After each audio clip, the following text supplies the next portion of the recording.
Hello everyone, कैसे हैं आप लोग। स्वागत है मेरे यूट्यूब चैनल पे और सभी लोग को नमस्कार। तो लास्ट लेक्चर में हमने आपको क्या बताया था। लास्ट लेक्चर में हमने आपको बताया था कि डब्ल्यूबीसी, आरबीसी और प्लेटलेट्स के बारे में। आज उसी को हम लोग क्या करेंगे, कंटिन्यू करेंगे। ठीक है, आरबीसी डब्ल्यूबीसी में आज हम लोग कितने नंबर्स होते हैं ये आज हम लोग आज डिस्कस करेंगे इस वीडियो में। तो चलिए स्टार्ट करते हैं। तो जैसा आपको दिख रहा है यहाँ पे आरबीसी, डब्ल्यूबीसी और प्लेटलेट्स। तो एक नंबर मानिए सपोज आधे खून ब्लड में 0.001 ml में हम लोग देखेंगे कि आरबीसी कितना होता है, डब्ल्यूबीसी कितना होता है और प्लेटलेट्स कितना होता है।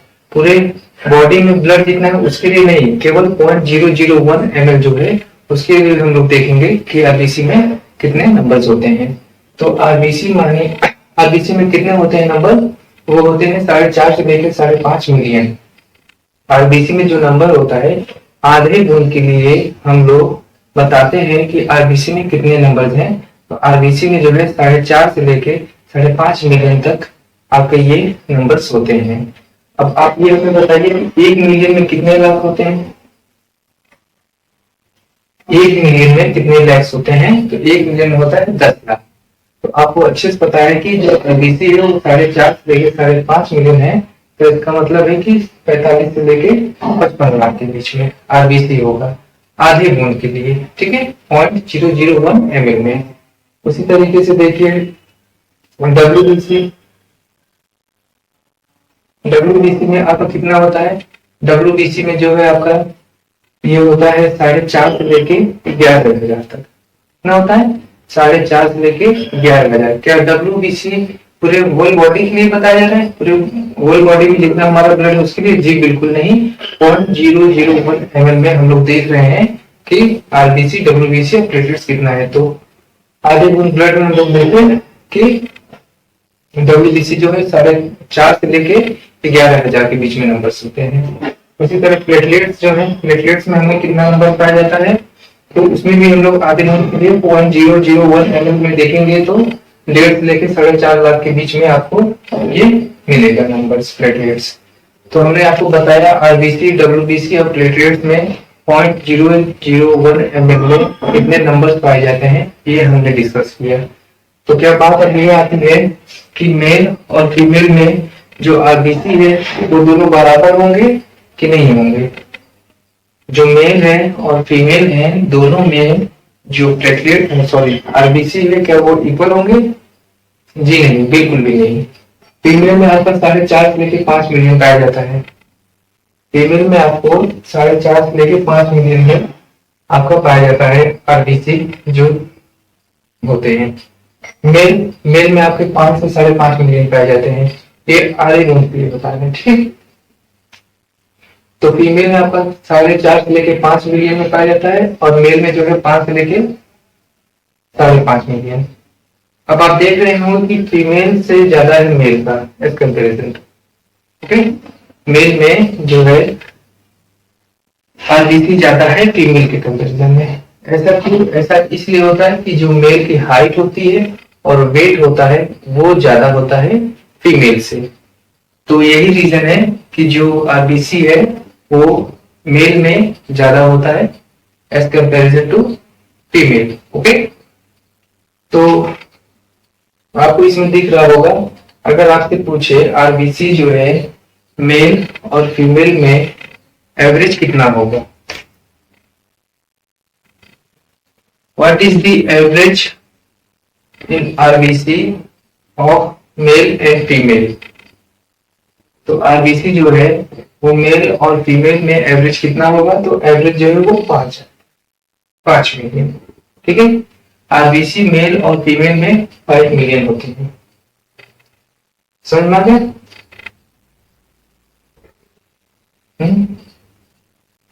डब्ल्यूबीसी, तो डब्ल्यूबीसी में क्या है हमने आपको बताया 4 से 11,000 के बीच में। ठीक है, तो आप हमें ये बताइए जो आरबीसी, डब्ल्यूबीसी और प्लेटलेट्स में आपको जो नंबर्स पता है उसमें सबसे ज्यादा किसका है, आरबीसी का है, डब्ल्यूबीसी का है और प्लेटलेट्स का है, किसका ज्यादा नंबर है। तो आप अच्छे से देख रहे होंगे कि आरबीसी जो है वो 4.5 लाख से लेके 5.5 मिलियन तक है, 4.5 से 5.5 मिलियन तक है। और जो डब्ल्यूबीसी है 4 से लेके 11,000 तक।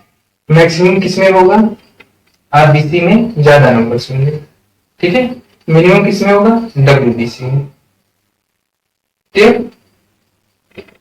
तो क्या इनका एक क्वेश्चन आता है कि इनका कोई औसत होगा, आरबीसी डब्ल्यूबीसी का कोई एवरेज होता है। जी हाँ, एवरेज ये होता है कि जो 1 पॉइंट आरबीसी जो है, अगर सपोज है डब्ल्यूबीसी आपका 1 है, डब्ल्यूबीसी 1 है, तो आरबीसी 600 होते हैं और प्लेटलेट्स होते हैं 40।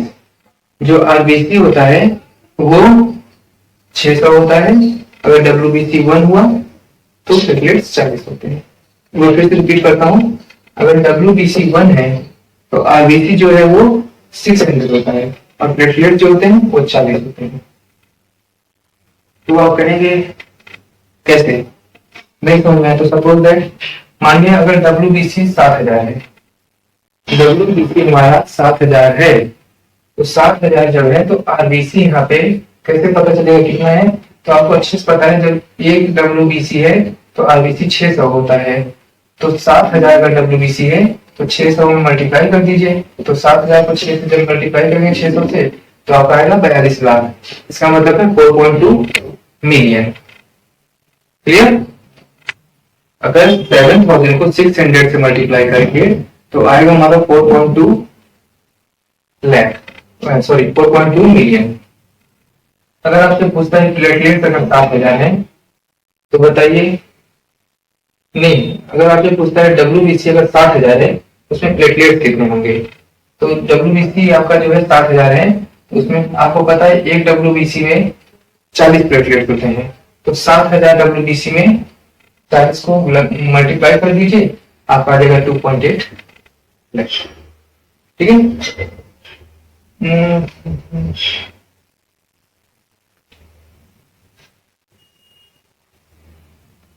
2.8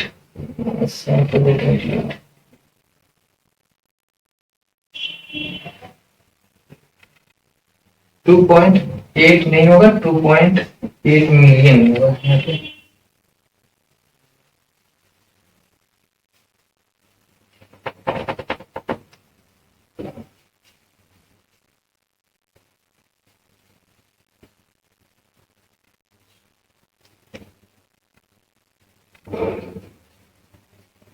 ठीक है, 7,000 को 40 से मल्टीप्लाई करिए तो आपका आएगा 2.8। इसका मतलब 28 लाख। 28 लाख को हम लिखते हैं 2.8 मिलियन। तो ये हमने आपको बताया।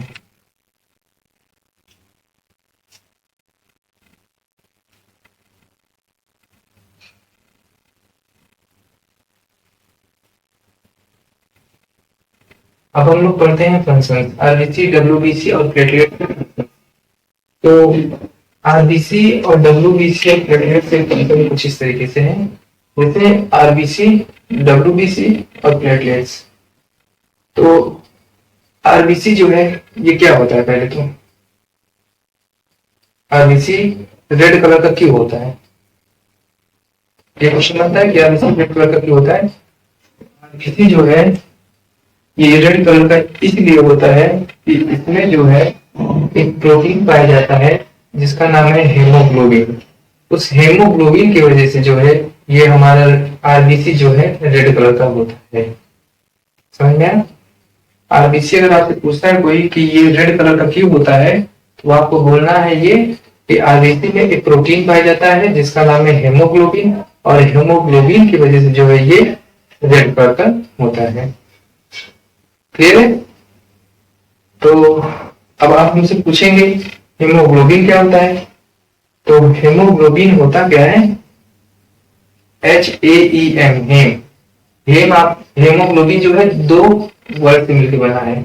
ठीक है, हेमोग्लोबिन जो है दो वर्ड से मिलकर बना है, एक होता है हेम, एक होता है ग्लोबिन। हेम का मतलब होता है आयरन और ग्लोबिन का मतलब होता है प्रोटीन। ठीक, हेम का मतलब होता है आयरन और ग्लोबिन का मतलब होता है प्रोटीन। तो वो प्रोटीन जो आयरन से मिलकर बनता है उसे बोलते हैं हेमोग्लोबिन। ठीक है, वो प्रोटीन जो आयरन से मिलकर बनता है उसे हम लोग बोलते हैं हेमोग्लोबिन। तो हेम जो है अगर बायोलॉजिकल वर्ड में देखें तो हेम जो है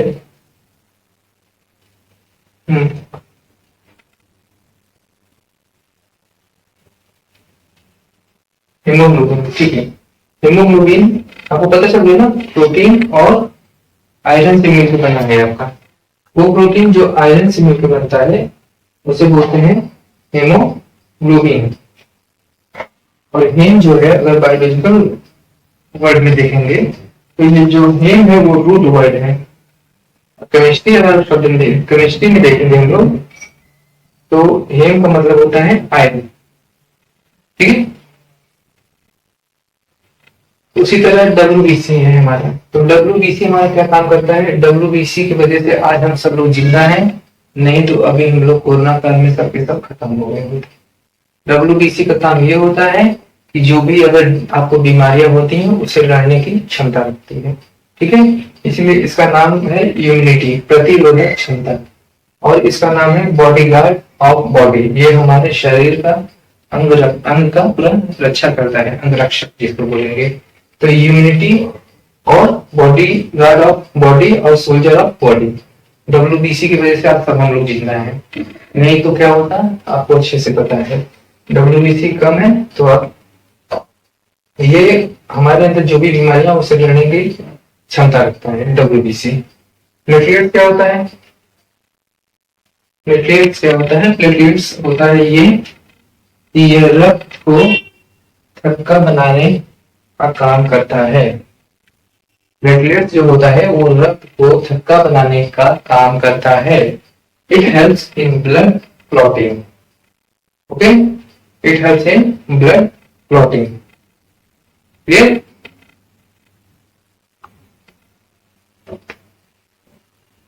अब चलिए इसके बारे में जान लेते हैं। ये जो हेमोग्लोबिन है ये इसके सोर्सेज क्या है, कैसे हम लोग के अंदर जो है आयरन मिलेगा, किस क्या खाने से हमको आयरन मिलेगा।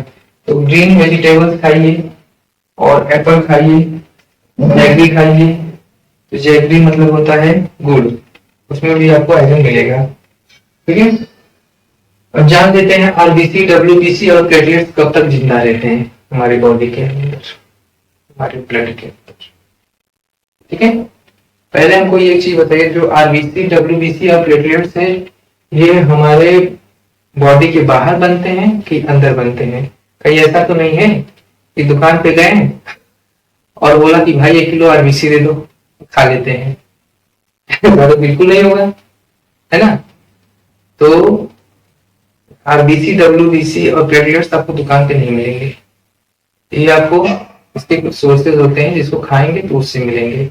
जैसा कि मैंने आपको बताया है, अगर आपको आयरन की कमी है तो आप ग्रीन वेजिटेबल्स खाइए, एप्पल्स खाइए, है ना, अनार खाइए। ये सब खाने से आपको क्या होगा, आपके जो है आयरन बढ़ेंगे। चलिए अब जानते हैं इसके लाइफ स्पैन बारे में। लाइफ स्पैन का मतलब ये होता है जीवन काल। तो जीवन काल किसका, RBC का, WBC और प्लेटलेट्स, ये कितने दिन तक हमारे जीवित रहते हैं। तो आप रेड ब्लड सेल को देखेंगे तो लाइफ स्पैन इसका 20 से लेके 120 दिन तक रहता है। ये 20 से लेके 120 दिन तक जिंदा रहता है। और अगर आपसे वन वर्ड अगर आंसर पूछता है तो आप 120 डेज टिक लगाइएगा। ठीक है, life span of RBC 20 to 120 days, इतने दिन तक ये जिंदा रहता है। WBC का लाइफ स्पैन क्या है, ये हमारे शरीर में कब तक जिंदा रहता है, ये हमारे शरीर में 2 से 5 दिन तक जिंदा रहता है और 15 दिन तक भी जिंदा रहता है।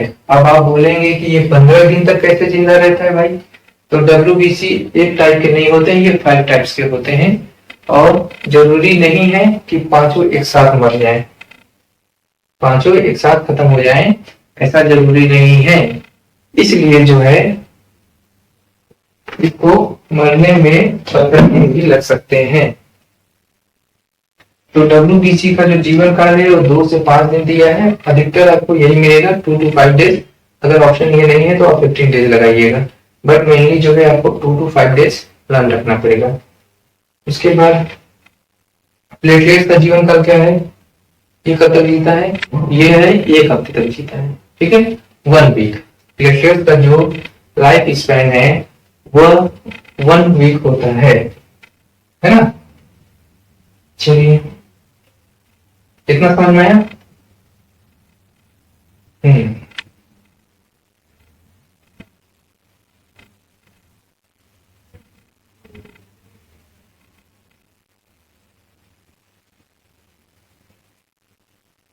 अब आप सोच रहे होंगे आरबीसी डब्ल्यूबीसी का फॉर्मेशन कहाँ से होता है ना। तो आरबीसी डब्ल्यूबीसी और प्लेटलेट्स का जो फॉर्मेशन होता है वो होता है बोन मैरो। बोन मैरो से ये तीनों का फॉर्मेशन होता है। तो बोन मैरो क्या होता है, बोन मैरो वो होता है जो हड्डी के अंदर, बोन मैरो जो हड्डियां होती हैं उसके अंदर एक ब्राउन कलर का पार्ट होता है, उसे बोलते हैं बोन मैरो। अंडरस्टूड? जो ब्राउन कलर का आपका एक पार्ट होता है हड्डी के अंदर उसको बोलते हैं हम लोग क्या, बोन मैरो। ब्राउन कलर के पार्ट है, ठीक है, हड्डी के अंदर। तो बोन मैरो, अब आप बोलेंगे कि क्या सारे हड्डियों में ये पाया जाएगा? जी नहीं, ये केवल 2 हड्डियों में पाया जाता है, एक होता है फेमर और एक होता है बैकबोन। फेमर मतलब होता है जांघ की हड्डी और बैकबोन मतलब होता है रीढ़ की हड्डी। लॉन्ग बोन हमारी कौन सी है? लॉन्ग बोन जो हमारी है वो रीढ़ की हड्डी है, ठीक है। बोन मैरो को हिंदी में बोलते हैं अस्थि मज्जा। क्या बोलते हैं? अस्थि मज्जा। तो आरबीसी डब्ल्यूबीसी प्लेटलेट्स का फॉर्मेशन होता है बोन मैरो से। बोन मैरो वो होता है जो हड्डियों के अंदर पाया जाता है। हड्डियों के अंदर एक ब्राउन कलर का पार्ट होता है, उसको बोलते हैं बोन मैरो, और उसी की वजह से जो होता है इनका फॉर्मेशन होता है। और सारे हड्डियां नहीं होंगे, वो फेमर और बैकबोन होंगे। ओके, तो क्या एक यहाँ पे क्वेश्चन बनता है, एम्ब्रॉय में क्या बोन मैरो बनता है? पहले तो आप एम्ब्रॉय समझिए होता क्या है। एम्ब्रॉय वो होता है जब किसी माँ के पेट में बेबी 2 महीने का है, तो क्या उसके अंदर बोन मैरो बनेगा? नहीं बनेगा, है ना। इसलिए नहीं बनेगा क्योंकि जब 2 महीने तक आपका जो बेबी है उसके अंदर